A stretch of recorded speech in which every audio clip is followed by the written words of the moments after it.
چاہے ہماری political parties ہوں، حکومتی عہدے داران ہوں، یہ سب کے سب اس معاملے میں مجرم ہیں. سب نے یہ مل کے حصہ ڈالا ہے جس کا آج ہم رزلٹ بھگت رہے ہیں. یہ تو جس کے ساتھ ہوتی ہے اس کو پتہ چلتا ہے.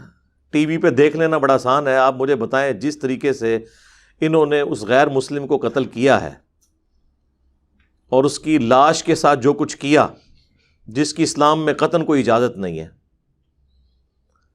بخاری اور مسلم کی متفق علیہ حدیث ہے، اللہ کے محبوب صلی اللہ علیہ وآلہ وسلم نے فرمایا کہ کسی کو آگ میں جلانا یہ عذاب صرف اللہ تعالیٰ کے ساتھ خاص ہے کہ وہ اپنے مجرمین کو قیامت کے دن آگ میں جلائے گا. کسی مخلوق کے لیے روا نہیں کہ کسی دوسرے کو آگ میں جلائے. کافر ہو مسلمان ہو، آپ یہ کام کر ہی نہیں سکتے. اور پھر ساتھ سیلفیاں لینا، پھر آ کے فخریہ انٹرویو ریکارڈ کروانا کہ ہم نے جہنم واصل کر دیا. پرندہ کمار پرانتھا کمار پیپر دے اتنے لکھے آئی دیوار اتنے لبیک یا حسین لکھے آئی کہ درود شریف پڑھے صبح دے وقت. انہیں وہ پھاڑ کے باسکٹ کے اتنے سٹے ہیں. اسی اپنی مینجمنٹ نال گل کی ہے، انہوں نے کہ پھر آپ رل مل کے جڑا ہے نا آئی سارے کٹھے ہوئے ہیں انہوں جلیل خوار کر کے نا واصلے جہنم کر چھڑے ہیں. کیونکہ من سبا نبیًا فاقتلوہ، ہمارے نبی پاک نے حدیث بھی ہے کہ جو بھی نبیوں کی شان میں گستاخی کرے گا اس کا سر تن سے جدا کیا جائے. لبیک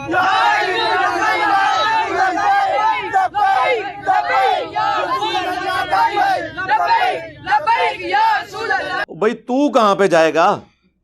تجھے جنت کا ٹکٹ مل چکا ہوا ہے مولویوں کی طرف سے. تم لوگ یہ سمجھ رہے ہو کہ ہم اس طرح کے معاملات کر کے تو ہم جنت میں چلے جائیں گے، اور ایسے مواقع پہ وہ لوگ آپ کو زیادہ تر بڑھ چڑھ کر آگے نظر آئیں گے جنہوں نے زندگی میں نماز بھی کبھی نہیں پڑھی ہوئی ہوگی. اس طرح کے کام کرنے میں، لوگوں کو قتل کرنے میں، املاک کو آگ لگانے میں، اے ٹی ایم مشینز لوٹنے میں، دنگا فساد کرنے میں، یہ سب سے آگے آپ کو نظر آئیں گے، کیونکہ ان کو پٹی یہ پڑھائی گئی ہے کہ یہ سب سے آسان ذریعہ جنت میں پہنچنے کا. اور بیوقوف نہیں ہے، سمجھدار ہیں. آج تک کسی شخص نے عشق رسول صلی اللہ علیہ وآلہ وسلم کے نام پر اپنی موٹر بائک کو آگ نہیں لگائی، اپنی گاڑی کو آگ نہیں لگائی ہے، دوسرے کو لگائی ہے. لہذا آپ یہ بھی نہیں کہہ سکتے کہ کوئی بونگے ہیں، بہت سمجھدار ہیں. اور اس وقت ملک جس تباہی کے دہانے پہ پہنچ چکا ہے نا، میں سمجھتا ہوں کہ اگر اب بھی ہمارے بڑوں کو عقل نہ آئی تو یہ گلی گلی قتل و غارت ہوگا. ہمارے جو ریاستی اداروں کے بڑے ہیں، پولیٹیکل جماعتوں کے بڑے ہیں، انہوں نے تو زیادہ تر نے دوہری شہریت لی ہوئی ہے. دوسرے ملکوں میں انہوں نے بھاگ جانا ہوتا ہے ریٹائرمنٹ کے بعد. ہمیں پوری زندگی یہ لوگ حب الوطنی کے درس دیتے رہتے ہیں، نیشنلزم کے درس دیتے رہتے ہیں، پاکستان سے محبت، قومی ترانے یہ چلا چلا کے دماغ خراب کرتے رہتے ہیں. اور خود آپ دیکھ لیں یہ پرانے جتنے ڈکٹیٹر باہر گئے ہوئے ہیں، ہمیں آگ میں جھونک کے پرویز مشرف بھاگا ہوا ہے نا یہاں سے، دیکھ لیں. جب تک مر نہیں جاتے جان نہیں چھوڑتے. ضیاء الحق نے مر کے ہی جان چھوڑی ہے نا، ورنہ جو اس وقت پالیسیز اس نے سیٹ کی تھیں، جو سعودیہ اور ایران کی پراکسی وار کو یہاں پہ سپورٹ کر کے، وہ آج تک ہم بھگت رہے ہیں. اب دیکھ لیں میڈیا کے اوپر کیا ساری گالیاں جو ہیں وہ پولیٹیکل گورنمنٹس کو، پرائم منسٹر کو کھانی پڑ رہی ہیں، کیونکہ ہماری عوام کا جو ہے اتنا نالج تو ہے ہی نہیں. ان کو پتہ ہی نہیں ہے کہ معاملات ٹوٹی کمند کہاں. جس طرح محرم کے دنوں میں بیٹھ کے سارے یزید کو رو رہے ہوتے ہیں، اور سسٹم تو پیچھے سے خراب ہوا ہے، اس کی کوئی بات ہی نہیں کرتا. یہ تو فیشن ہے نا یزید کو رو لینا، آسان بھی ہے، دوسرے پہ بات کرنا ذرا مشکل ہے. لیکن میں آپ کو بتاؤں اللہ کا شکر ہے اب ہمارے ریاستی اداروں میں پالیسی شفٹ آیا ہے، ان میں اتنا حوصلہ پیدا ہو گیا ہے کہ انہیں اپنی غلطیوں کا احساس ہوا. جبھی تو کچھ عرصے سے ہمارے پرائم منسٹر صاحب کئی ملکوں کے دوروں پہ، پریس کانفرنسز کے دوران، انٹرویوز کے دوران اعلانیہ طور پہ یہ مان چکے ہیں کہ ہماری پرانی جو پالیسیز تھیں وہ بالکل غلط تھیں. یہ لادہ بات ہے کہ ہمارے ریاستی اداروں کے کیے ہوئے جرائم کی توبہ کا اعلان ہمارے پرائم منسٹر کو کرنا پڑ رہا ہے. یہ ہے دکھ کی بات. چلے پھر بھی ہم کہتے ہیں کہ ٹھیک ہے، پولیٹیکل گورنمنٹس کو ہی بوجھ اٹھانا چاہیے اداروں کی غلطیوں کا، لیکن ان کو بھی کچھ اس حوالے سے خیال کرنا چاہیے کہ وہ بھی مستقبل کے لیے اپنی کوئی جو ڈائریکشن ہے اس کو درست کر لیں۔ آپ کو پتہ ہے کچھ عرصہ قبل خوشاب کے اندر ہمارے اسٹوڈنٹ عمران بھائی جو بینک مینیجر تھے رحمہ اللہ تعالی، ان کا بے دردی سے ایک گارڈ نے قتل کر دیا۔ ہمارے اسٹوڈنٹ تھے، آپ ان کے جو فیس بک کا پیج ہے اس پہ کئی ایک ویڈیوز میری انہوں نے اپلوڈ کی ہوئی تھی، اور لوگوں کی بھی کی ہوئی تھی، اور مسئلہ کوئی اور تھا۔ ایک ایک گھنٹے کی جا کے یہ لوگ نمازیں پڑھتے ہیں، اور وہ بھی صرف ڈیوٹی آورز کے اندر۔ جب گھر آ جاتے ہیں تو ایک سلام امام کے پیچھے ہوتا ہے، دوسرا جوتیوں والی جگہ پہ ہوتا ہے۔ اور اگر کوئی شخص سمجھا دے کہ میرے بھائی یہ نوافل جو ہیں یہ کوئی ضروری نہیں ہے، یا ان کو آپ بعد میں پڑھ لو، آپ ڈیوٹی اپنی صحیح طریقے سے ادا کرو، اس بات کا غصہ نکالنے کے لیے اس کی پلی لی جائے، اور پلس اس کو توہین مذہب کا نام دے کر کہ جی یہ تو انبیاء کا گستاخ ہو گیا۔ یہ بھی ہم اپنی طرف سے طے کر لیتے ہیں کہ کون سی چیز جو ہے وہ انبیاء کی گستاخی ہے۔ انہیں شہید کر دیا گیا، بعد میں خیر مذمت کرتے رہے، ابھی تک اس کے قاتل کو سزا ہوئی کوئی نہیں ہے، صرف کورٹ نے ڈیسیژن کیا ہے۔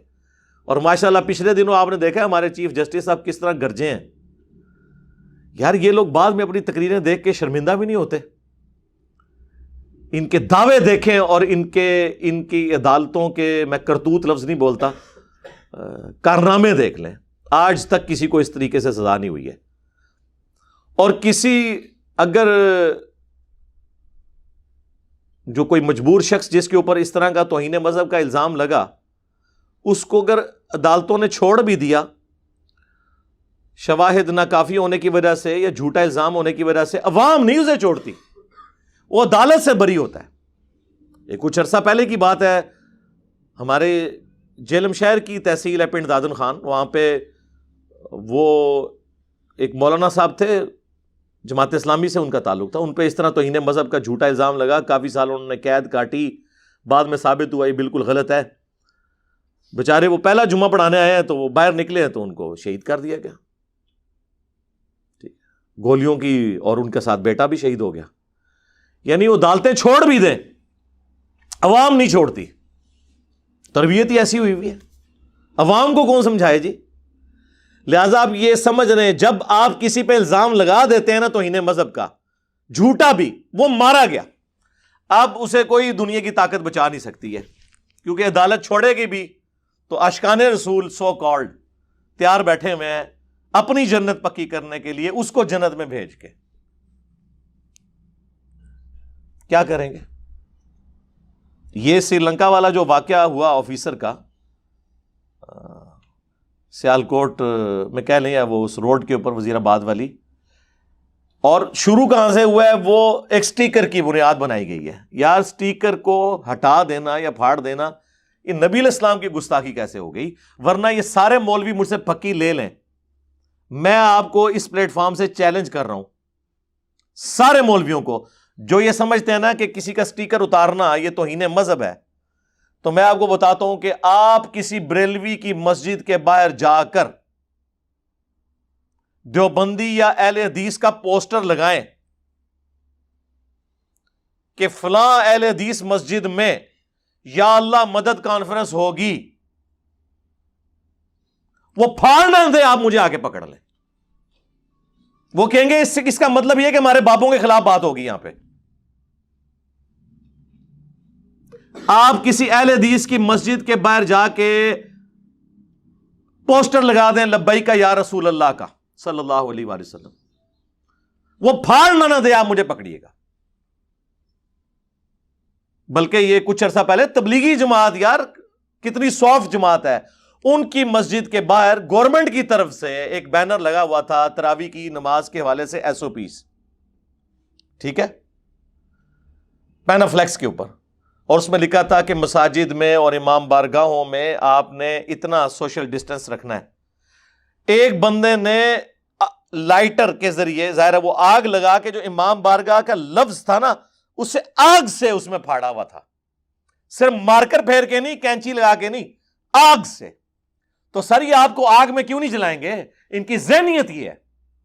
اور یہ میں آپ کو ایک دیوبندیوں کی تبلیغی جماعت کی مسجد کے باہر کا یہ میں نے خود پوسٹر دیکھا اور میں نے کئی لوگوں کو دکھایا کہ دشمنی کا لیول دیکھیں. اسی طریقے سے آپ کسی شیعہ کی مسجد کے باہر فضائل صحابہ کانفرنس کا بورڈ لگائیں کہ فلاں دیوبندیوں کی مسجد میں ہوگی، وہ شام تک پھاڑا نہ دے، آپ مجھے آ کے پکڑ لیجئے گا. تو جب آپ لوگ خود مولوی ہو کے دیندار ہو کے ایک دوسروں کے پوسٹر پھاڑتے ہو، تو پھر اگر کوئی غیر مسلم کوئی پوسٹر ہٹاتا ہے اس پہ توہین مذہب کیسے ہو گیا؟ آپ تو سب پھر توہین مذہب کا معاملہ آپ کے اوپر فٹ ہو جائے گا. اور ہمارے پاس تو فرسٹ ہینڈ نالج ہے. رات کو بھی میرے ایک اسٹوڈنٹ سے بات ہوئی جو اسی فیکٹری میں اس وقت اندر موجود تھے. 70+ لوگ اس فیکٹری میں موجود تھے. اور یہ جو میں بات آپ کو بتانے لگا ہوں، یہ ابھی تک کسی چینل نے ڈسکلوز نہیں کی ہے، نہ شاید یہ کریں. سب سے بڑا جھوٹ تو چینلز پہ یہ بولا جا رہا ہے کہ وہ جو آفیسر تھا سری لنکن، وہ اس فیکٹری کا ملازم تھا. وہ اس فیکٹری کا ملازم ہے ہی نہیں تھا. اس فیکٹری میں انٹرنیشنل لیول کی چیزیں، کٹس وغیرہ تیار ہوتی تھیں، اور وہ باہر کی کمپنی، یہ نائکی مشہور کمپنی ہے، یہ ان سے کام کرواتے تھے. اور سپرویژن کے لیے انہوں نے اپنا امپلائی وہاں پہ رکھا ہوا تھا جو دیکھے کہ وہ کوالٹی کو انشور کرے کہ اچھی کوالٹی کی چیز نکلے اس فیکٹری میں سے. ظاہر پاکستانی آپ کو پتا 2 نمبری میں تو مشہور ہے نا. تو وہ جو سری لنکن آفیسر جو پچھلے 7-8 سال سے وہاں پہ تھا، وہ اس فیکٹری کے مالک سے تنخواہ نہیں لیتا تھا، بلکہ جس فیکٹری کے لیے وہ فیکٹری کام کرتی تھی اس سے وہ تنخواہ لیتا تھا. وہ آؤٹ سائڈر تھا کوالٹی کنٹرول کرنے کے لیے وہاں پہ. اور کوالٹی کنٹرول کرنے والے جو لوگ ہیں، اب میں بھی ایک جنرل مینیجر لیول کے اوپر میں نے مختلف پوسٹ کے اوپر سرو کیا ہے، بینگ اے میکینیکل انجینئر سرکاری اداروں کے اندر. کوالٹی کنٹرول والے کی تو وہ سینڈوچ بنا ہوتا ہے دونوں طرف سے. اس سے لوگ ویسے تنگ تھے، ایون اس فیکٹری کا مالک بھی تنگ تھا،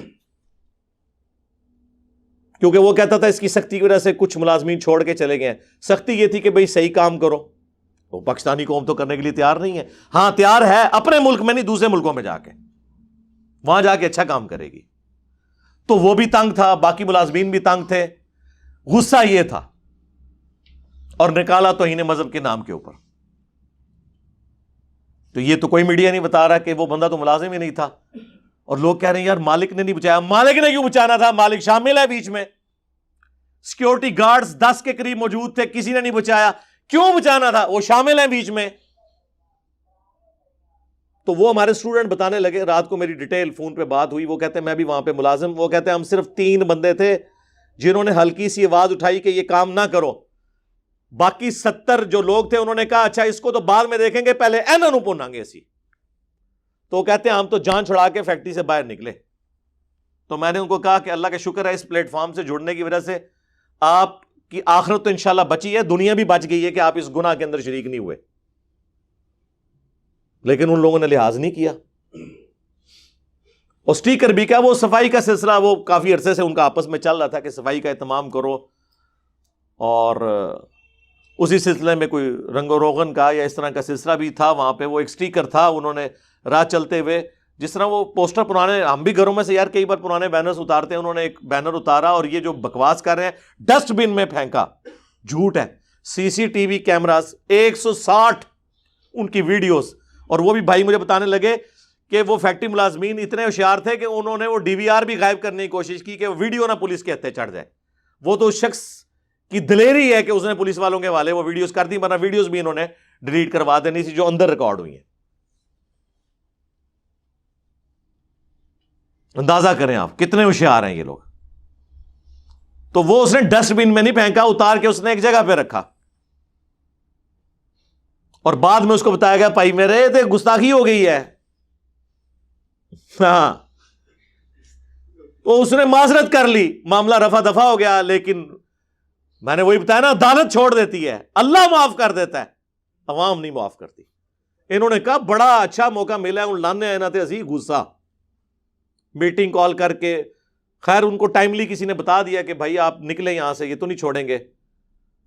اور وہ بیچارہ اپنی طرف سے جان بچانے کے لیے چھت پہ گیا ہے, سولر پینلز کے نیچے چھپنے کی کوشش کی ہے, لیکن پیچھے مجاہدین پہنچ گئے ہیں اور جس بے دردی سے انہوں نے ان کو قتل کیا ہے. اور یعنی ایک بڑے لیول کا جو پتھر ہوتا ہے نا, یہ جو آپ کو سڑکوں پہ نظر آتے ہیں نا, بڑے بڑے پتھر وہ جو پارٹیشن کے لیے ہوتے ہیں سیمنٹ کے, وہ مارا ہے اس کے اوپر.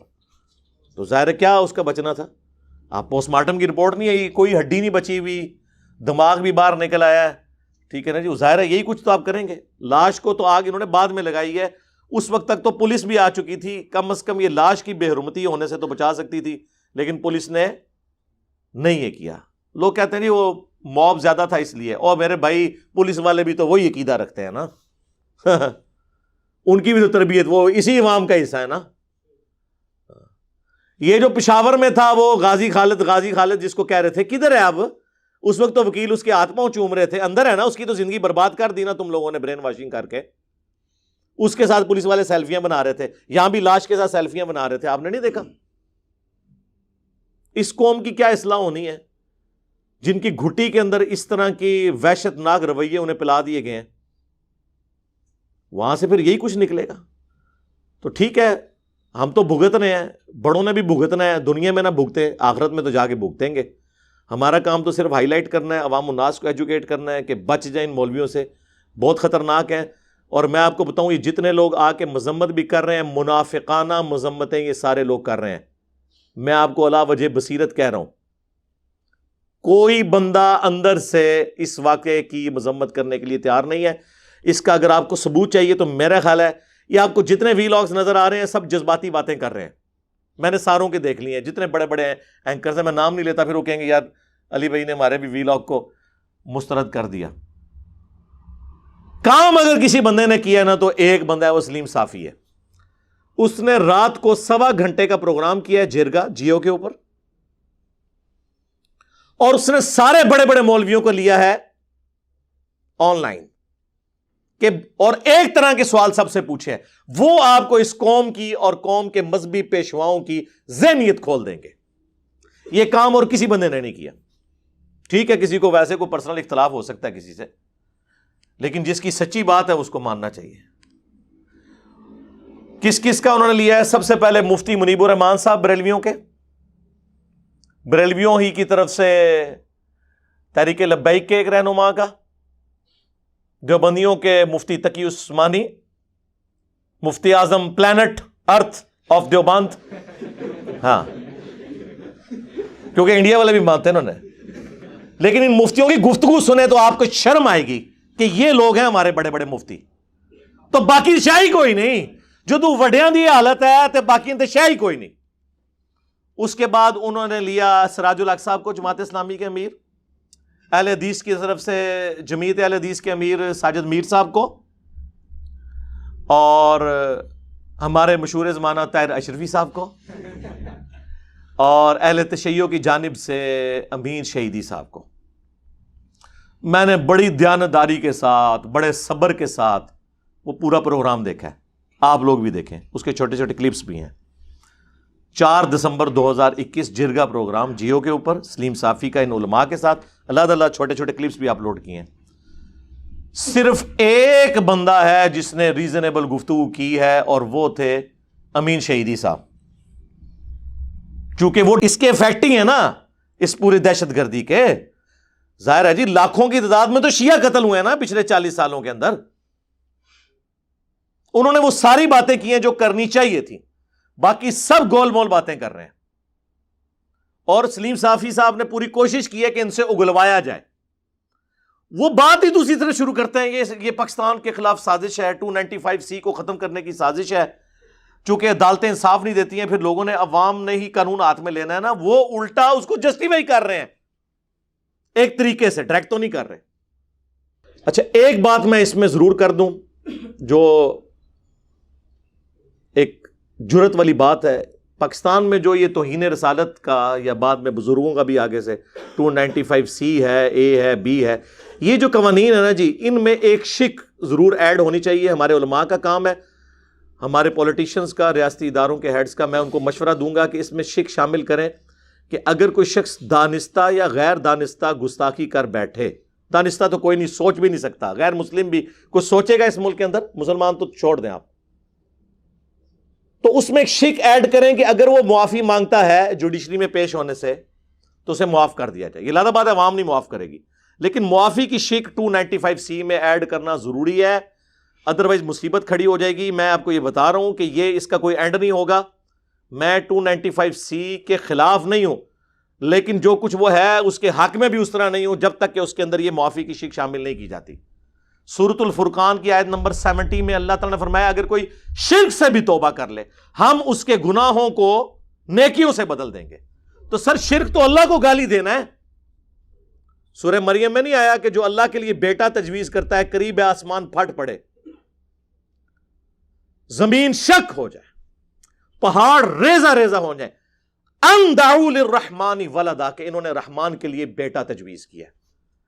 تو جب اللہ کو گالی دینے سے دنیا میں اگر مرنے سے پہلے توبہ کر لیں تو معافی ہو جاتی ہے، تو اگر کسی اور ہستی کی کوئی توہین کر لیتا ہے گالی لیول تک تو کوئی جائے گا نہیں، جو آپ کے زوم میں ہے، جو آپ ایک دوسرے کو بھی گستاخ سمجھتے ہیں، تو اس میں معافی پیش کی جائے.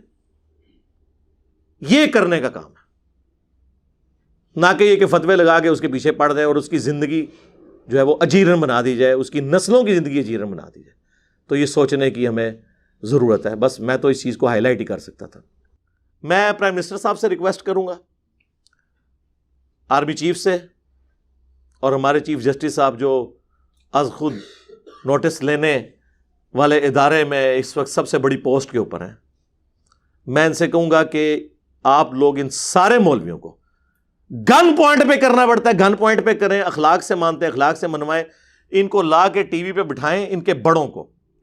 یہ چھوٹے چھوٹی جو شرلی ہیں نا، ان کی نہیں میں بات کر رہا، یہ جو سارے بڑے جو میں کہہ رہا ہوں نا، ان کو بٹھائیں، یہ خود بول کے کہیں. کیا بولیں؟ سٹیٹمنٹ میں لکھ کے دوں گا. یہ بنو امیہ کی چالیں جہاں پہ ختم ہوتی ہیں وہاں سے ہماری عقل سٹارٹ ہوتی ہے. یہ آپ لوگوں کو تو چار لیں گے، آپ کو تو لگے انہوں نے مذمت کی ہے لیکن مذمت نہیں کی ہوگی. وہ بات کو اس طرح ٹوسٹ کریں گے کہ آپ کو سمجھ نہیں آئے گی کہ کیا کر رہے ہیں. وہ سٹیٹمنٹ میں لکھ کے دوں گا. ان سے یہ کہیں کہ یہ جو کچھ ہوا ہے، جن لوگوں نے کیا ہے یہ قتل کیا، ان کو اس کے بدلے میں سر عام قتل کیا جائے.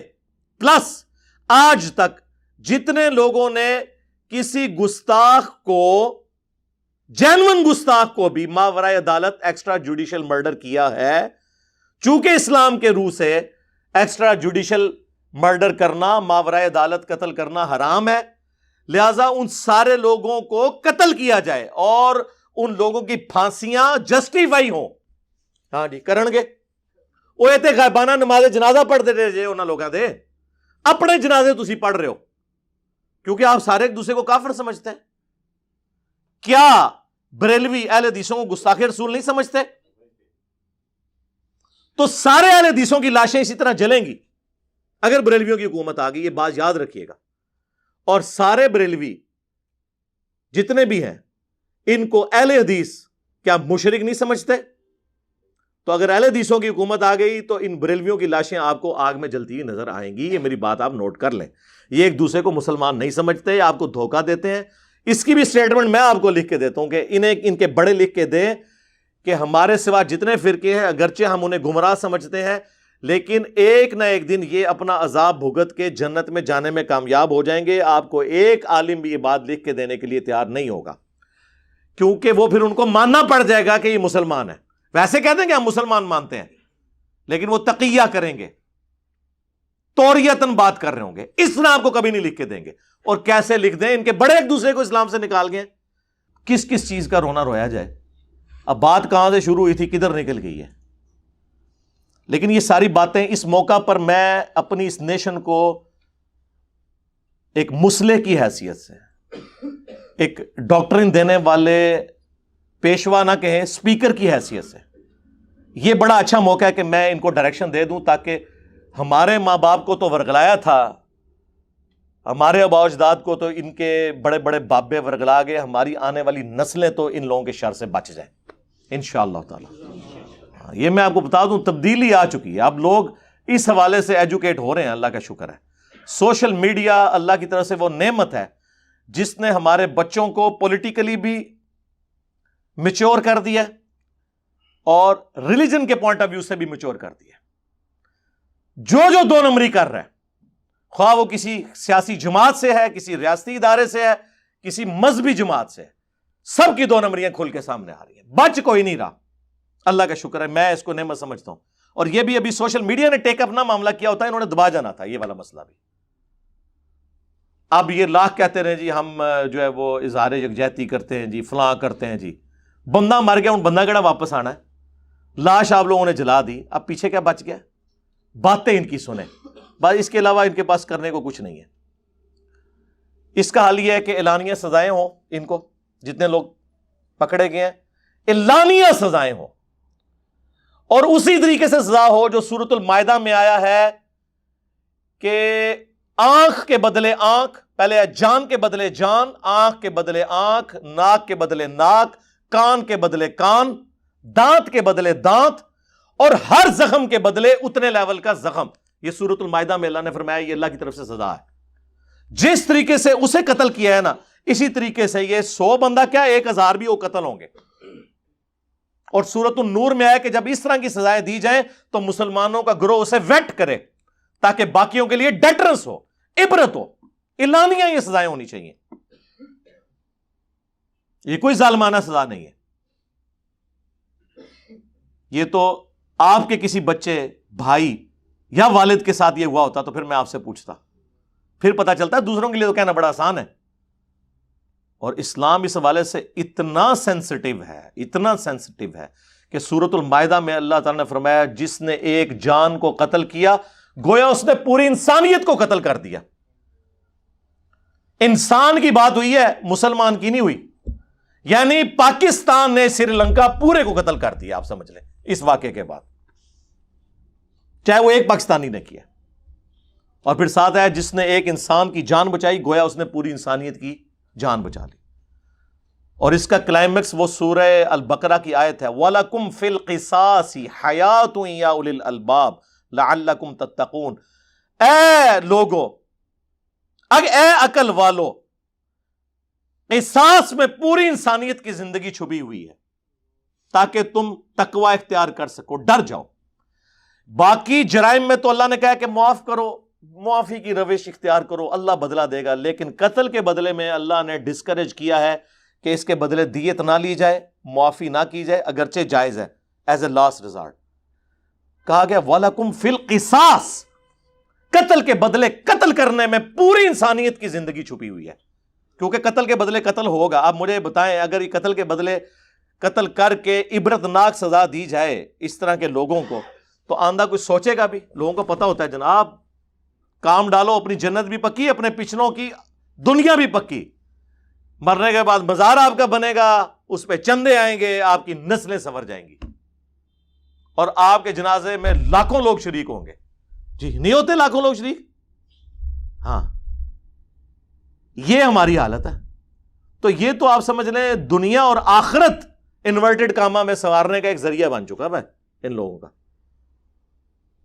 صحیح بخاری میں ہے سیدنا عمر فاروق رضی اللہ تعالیٰ عنہ کو ایک ناحق قتل کی خبر پہنچی. آپ نے اس میں فرمایا کہ اگر یہ پورا علاقہ بھی اس قتل میں شریک ہوا میں سب کو قتل کروا دوں گا.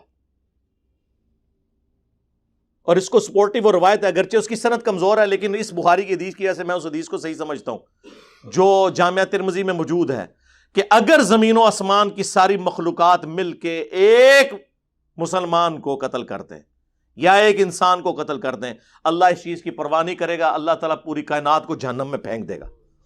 اللہ کو کوئی پرواہ نہیں. اللہ کے نزدیک انسانی جان کی ایک قدر ہے. بخاری اور مسلم دونوں میں حدیث ہے قیامت کے دن سب سے پہلے قتل کے مقدمے کا فیصلہ ہوگا. حقوق اللہ میں سب سے پہلے نماز کا فیصلہ ہوگا جو ابو داؤد میں حدیث ہے، لیکن حقوق العباد کے معاملے میں پہلے قتل کا فیصلہ ہوگا. اور یہ حدیث بخاری مسلم میں.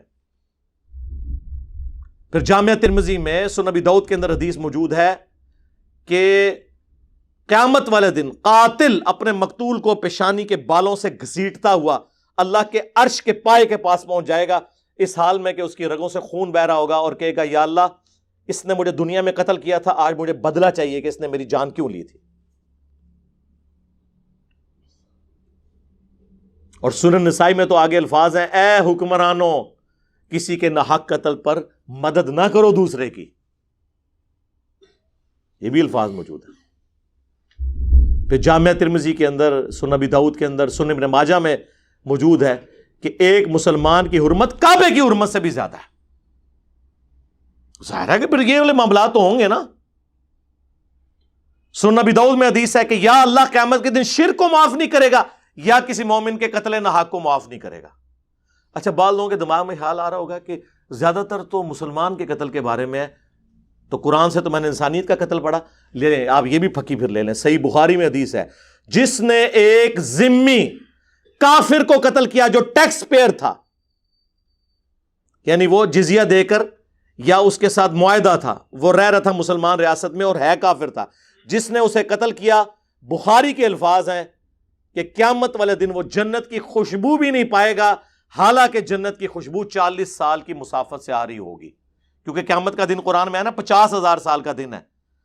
تو وہ 50,000 سال میں سے جب 40 سال رہ جائیں گے نا تو جنت کی خوشبو آنا شروع ہو جائے گی جنہوں نے جنت میں جانا ہوگا.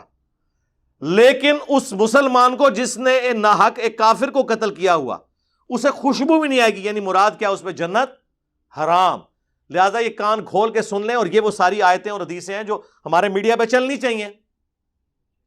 یہ تو مسلمان کو قتل کر رہے ہیں. آج پاکستان میں ایک مسلمان کو ہندو عیسائی سے خطرہ نہیں ہے، دین پہ بولتے ہوئے مسلمان سے خطرہ ہے. مجھے بتائیں، آپ کسی ہندو کو دین کی دعوت دیں، آپ کو یہ خطرہ نہیں ہوگا پاکستان میں کہ وہ آپ کو مارے گا. لیکن کسی مسلمان کو اس کے مسلک کے خلاف قرآن و سنت جسے وہ خود بھی مانتا ہو دکھائیں تو آپ کو یہ ڈر لگا رہے گا کہ یہ تو پھڑکا دے گا مجھے. اس لیے تو آپ کے جو بھی علماء ہیں دوسرے ملکوں میں جا کے نہیں بیٹھے ہوئے.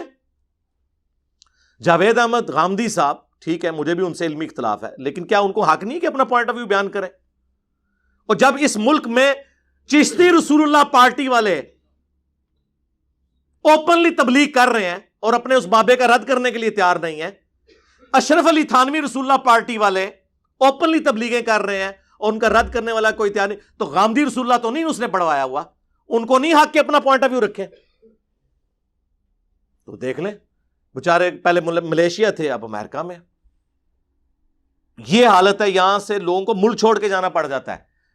یہاں تو مسلمانوں کی جان محفوظ نہیں ہے، غیر مسلموں کو تو آپ چھوڑ دیں. اچھا، اکثر آپ کو یہ بھی کہتے ہوئے ہمارے مسلمان بھائی نظر آئیں گے، اسلام بڑا اچھا دین ہے، مسلمان برے ہیں. وہ ایک کہانی کہانی بند کرو، ایک دھوکے دینے بند کرو، خدا دا نہ جائے. کوئی بھی درخت اپنے پھل سے پہچانا جاتا ہے. یہ آپ کافروں کو قائل کر سکتے ہیں کہ اسلام بڑا اچھا دین ہے، وہ کہیں گے اچھا اتنا چنگا ہے، پوری دنیا کی زندگی اجیرن بنا دی ہوئی ہے مسلمانوں نے. ہم کہیں گے نہیں نہیں، یہ تو اسلام کے ریپرزینٹیٹو نہیں ہے جی، یہ چاند ایک لوگ ہیں. اور بھائی آپ کے ہی لوگ ہیں.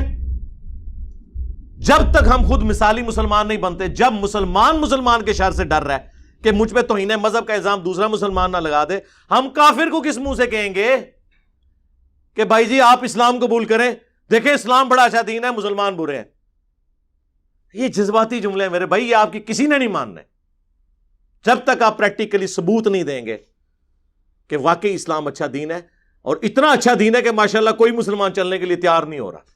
اتنا چنگا دین ہے اور پوری دنیا کو اس پہ چلوانے کے لیے تیار ہو رہا ہے. تو اس میں اسلام کا کوئی قصور نہیں ہے، یہ بات ٹھیک ہے مسلمانوں کا ہے. لیکن مسلمان بھی کس منہ سے پھر جا کے غیر مسلموں کو اسلام کی طرف بلائیں گے؟ وہ تو آپ کو کہیں گے یہاں تو مسلمان محفوظ نہیں، ان کو ہم یہاں پناہ دے رہے ہیں اور تم ہمیں کہہ رہے ہو اسلام قبول کرو تو امن میں آ جاؤ گے. اسلام کا تو مطلب ہی امن ہے دنیا اور آخرت میں. واہ واہ واہ. وہ کہیں گے یہ امن ہے کہ آپ کے سارے مولوی مسلمانوں کے شر سے بھاگ کے ہمارے پاس بنا لیے ہوئے ہیں. اے جی امن تھوڑا کر لو گل. یہ کہانیاں کرانیاں بند کرو. کبوتر کی طرح آنکھیں بند کرنے سے کچھ نہیں ہونا، بلی غائب کوئی نہیں ہونی.